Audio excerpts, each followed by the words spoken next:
Hello, I'm Laura Dawe, a visual artist from Toronto, Ontario, Canada. You're joining me in my self-isolation in London, Ontario, where I've made a temporary studio, staying with my 65-year-old father, Tony Dawe. So while I was always a prolific journaler, once the global pandemic hit, I thought, I might want to remember this accurately and I may want to share it.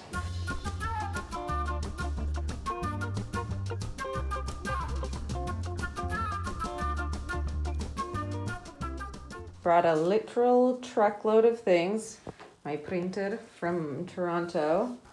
I'm very lucky to have a window. And here we can see Tony Dawe in the wild making planters. Painting that Laura made for me. My daughter Laura. That's me! I love the painting and I love the daughter. My COVID-19 global pandemic 2020. Here is a photo of my initial panic buy hoard. One slice of TP, very valuable.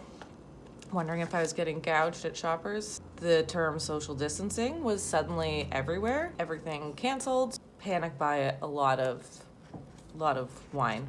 This is where I start counting day one. This is when things close. Gym budget way down. Flower budget way up. Looking at Instagram too much. Your phone is more than a phone. It's all your friends. Afraid of America, yes. This is probably the best line that I've ever written in my life. Time unspools me before me like a flung roll of toilet paper. Try to watch better movies. Considering visiting my father, which we know what happened there. They're saying in a global pandemic, it's not an excuse to text your ex. Everyone I know is doing it anyway. Becoming increasingly paranoid about touching things. These are a pair of latex gloves. I've got surface issues. One of my best friends sent me all these amazing books. I could have read them, or I could photograph them all, print out the photos, cut the photos out, and glue them in this book. Hard to say still about the weed. People were looking at their blank walls being like, I should put something on this. Here we go. My dad comes to get me on a Monday, 15th day of quarantine. There's me, which, kind of same. That could be a scrapbook right there. We become grocery list people. My niece lives in London and usually I would come to see her and I can only see her in the yard from 6 feet away. I am not allowed to hold the niece. To anyone watching this, I hope you're safe at home. Stay home. I realize I'm very lucky to be able to use this time, and I know that lots of people are working really hard, and I'm very grateful.